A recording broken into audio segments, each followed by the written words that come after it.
Hello, people of YouTube. My name is Steve Gray. Happy St. Patrick's Day or St. Patty's Day, whichever you prefer if you celebrate the holiday. Got my hat, got a little bit of green on my shirt. Good to go. Go get your Shamrock Shakes from McDonald's. If you have a McDonald's located in your facility, it is the last day for them. This is a warning. And I kind of like the hat. This may be a reoccurring hat if I feel the need to do so. Maybe I'll do it in every video this week just for the heck of it, for my own entertainment. So today we're talking about Re:Zero Season 2, Part 2, Episode 11, or Re:Zero Season 2, Episode 24. But fret not, my friends, for we have one episode left. Yes, I also too thought this was the season finale. It actually ended rather well on a giant cliffhanger for it to be the season finale. But no, we're getting one episode left. And I think there is a possibility, I'm hoping it's not true, that somebody is probably going to die right before the end. I feel like I'm guessing that is going to be Subaru. He is just going to get killed like last minute in the last episode. And then we're going to have to do the whole entire Sanctuary arc all over again because I know so many of you love it so much. I'm kidding. That's probably not going to happen. I'm really hoping we're moving on to a new arc. And the Sanctuary is done because I feel like this has taken way too long. Some of these episodes, it's just so dialogue heavy, and I hate to say mundane, but it really can be sometimes. I'm not hating on Re:Zero as a whole, but it can be rather rough, and it's rather annoying. Let's be honest. If you want the honest truth, it's true. If you like long, drawn-out things with lots of dialogue, this is the anime for you. Might not be the anime for me, but I'm going to keep watching it till the end. We're going to keep going because this is going to be around for a long time. That much I know. Based on how long it's been, it's going to be around for quite a while, and I'm sure it'll be back on the show for Season 3 at some point in time. Give it a year or so for Season 3 to happen. So we would begin this with thinking that Ram actually died because she is not moving. Roswaal has her in his arms like she's basically dead, and she's not moving. There's blood coming from her mouth, and it looks like she's gone. He is kind of freaking out because now his book is burned. He has no idea what to do. He's begging Echidna, the Witch of Greed, to tell him what to do, and he doesn't know what to do. He's just sitting there kind of hopeless and worrisome because he doesn't know what's going to happen next. And that's terrifying to him. However, he does decide to heal Ram. Where her horn is cut off, he starts healing it. Amelia comes running towards it. We meet with all of the Ruzius. They end up destroying the original Ruziu. They're all kind of crying because, it's inevitable. That's what they were made for. Once the barrier is broken, they have to destroy the original Ruziu too, which they do. And then Amelia ends up running to where Roswaal and Ram are. She learns that Puck is still alive, which was delightful because she got a nice little smile on her face. Puck was the one that protected all of the villagers for her. And kind of put him in this giant ice capsule. While Roswaal, actually activated the blizzard before the fight with Ram and Puck. He already had that according to plan before anything ever took place. So Amelia sees Ram passed out, thinks she's dead, but then realizes Roswaal is healing her, and Roswaal's like, I've given up. We know what's the point. She's like, no, I'm not giving up on you. I'm not doing that. And I think that'll come to play later on. I mean, Roswaal right now is a very broken man. Everything that he's loved and cherished for the past who knows how many years is gone and destroyed. Not to mention his mansion is literally burned to the ground by the end of the episode. So that's a problem too. And we'll get to that momentarily. But he's got nothing left to live for, in his opinion. There's nothing worth living for him anymore, and he just doesn't want to be alive. He doesn't care about anything. He's just waiting to die at this point in time. Interesting thing that we also learn about Roswaal, because he has a middle initial that changes. Somehow while he is only a human, he is Roswaal A. Mathers. There was a Roswaal B. Mathers, so he probably just goes all the way through the alphabet and then starts over again. 400 years, that's a couple of lifetimes at least. I would say at the minimum probably 5 or 6. at the very least, depending on how he died. But he figured out a way to kind of transport his body, I think, into another another consciousness. Kind of like I'm trying to think who's done this before, but it's kind of like trying to implant your brain into a computer body and live forever, or implant your brain into a clone and live forever. I think he ended up figuring out how to do that, so that way he could theoretically live forever, because I believe it is the same person.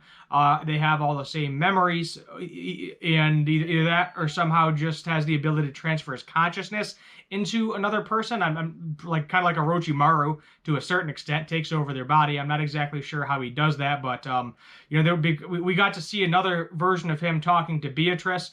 That was coming to his library frequently, studying as much magic as he could, becoming the best magician or warlock that he can, and as powerful as he can, possibly to bring back the love of his life at some point in time, if possible. I think once he actually sees Echidna's body, I think that'll give him some closure at the very least, because he gets to see her one last time. Not really sure. But Emilia, then after all this is happening with Roswaal, she sees the thing that I knew was going to make a comeback at some point, but I wasn't thinking it was going to be this late. The Great Rabbit is back. So Roswaal is just there like healing Ram, and they're surrounded by multiple copies of the Great Rabbit. And to kill the Great Rabbit, you have to kill every last single copy. Killing one of them isn't a big deal, but try fighting off 4 million of them. And Emilia is just running away with them. They're chasing her because of her witch aura, and it's bad. Needless to say, it is bad. They are in a pickle. We end in a pickle with Emilia, Beatrice, and Subaru, and all the villagers getting ready to try to defeat the second of the two strongest Maw beasts, the Great Rabbit. We haven't seen the Serpent make a comeback yet. I doubt we'll see the Serpent in this season at all. It's probably going to be just a showdown with the Great Rabbit, and possibly a defeat of the Great Rabbit. I don't know if that's 100% going to happen. I mean, that was kind of like the last part where we defeated the White Whale, and then it was just kind of over. And now possibly it may be defeat the Great Rabbit, and then it's over. We have one episode left, so we'll just have to wait and find out what's happening there. So meanwhile, while that's happening, we kind of pan to Subaru, and he is like pleading with Beatrice, like, look, I understand I'm not that person. He goes to her door over and over and over again, explains to her, hey, look, there's clearly a reason you're not fully keeping me out, because if you wanted to fully keep me out, you could. I understand that I'm not that person. I'm probably never going to be that person. I know you're crying. I know you want that person to come, but they're never going to come. And he's like, I want you to choose me. You to choose me to hang out with, play with. And I know because you're a spirit, you're going to way outlive my life, but I am going to try to make every moment memorable between the two of us, and you are going to remember me for the rest of your lifetime and make up for that last 400 years where you basically just sat in this library and did nothing, waiting for that person to come, even though they never did. And you got Beatrice crying, all emotional, saying, you could have just lied and told me you were that person and I would have believed you, things along those lines. And it almost looks like the fabric of space and time is breaking inside the library, because we know the library is magical. However, what happens is Subaru just rushes in, ends up burning his hand on the last possible secret entrance door to Beatrice's room, because the whole castle is burning down at this point in time, and it's being destroyed. Everybody, Garfield, Frederica is in a towel, so you got some a little bit of fan service there with Frederica, and he's just trying to find her, and he's begging her, save me, save me. I'll make this happen for you. I'll do my best with my lifetime. We'll always be together, things along those lines. So Subaru is just ranking up the amount of women that love him, and there's going to be a giant love triangle between Rem, Emilia, and Beatrice when Rem makes up. We don't have to worry about her right now. Who knows if she'll ever wake up. I don't know where we're at in the manga. I haven't read the manga. I don't like manga spoilers, so do not comment them down below, or I will hate you just a little bit. But maybe more than a little bit, but I will not be fond if you manga spoil me. So Beatrice, giant ball of light goes out, saves Subaru, and that's where we end the episode, with Beatrice, Subaru, and Emilia ready to take on the rabbit. Roswaal 50-50, if he'll actually help with this, we don't really know. But I think with Puck, Emilia, Beatrice, and Roswaal, Subaru, in my opinion, is useless physically. So that is not going to help whatsoever. I think with all of them, It is a possibility, plus the villagers. I'm sure some of those villagers, if any of them are as strong as Garf, or have any of those demi-human abilities that are as strong as Garfield, I'm sure that they will also be able to help. And they'll probably run back to the Sanctuary too to try to help Subaru and everybody else after they saw the giant ball of light go that way. I don't know how long it'll take them to get there, but I guess if Garf goes full beast mode again, it's a possibility that he may get there fairly quick. Not sure. We'll just have to wait and see how that whole situation pans out for the foreseeable future. But one episode left, and we're versus the Great Rabbit. I think we're going to beat the Great Rabbit, but I've been wrong before, and it wouldn't surprise me if Subaru died and a lot of this, he had to do this again. But I don't think they would be that mean to us, because we've been on the Sanctuary for so freaking long. If we spend another half a season here, I think I'm just going to have to call it quits and stop watching the show. I'll be honest with you, I can't do it anymore. I would be too bored with it. You know, we need to move on to the next plot point. There's like 42 plot points that got added to this season, plus there's some plot points back in season 1 that I'm sure I'm forgetting at this point in time too. We'll give this one a 7 out of 10. Decent episode overall, not great.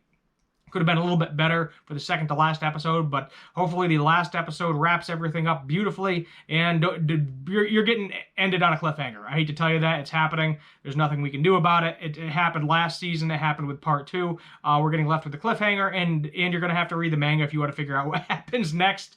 That's what it is.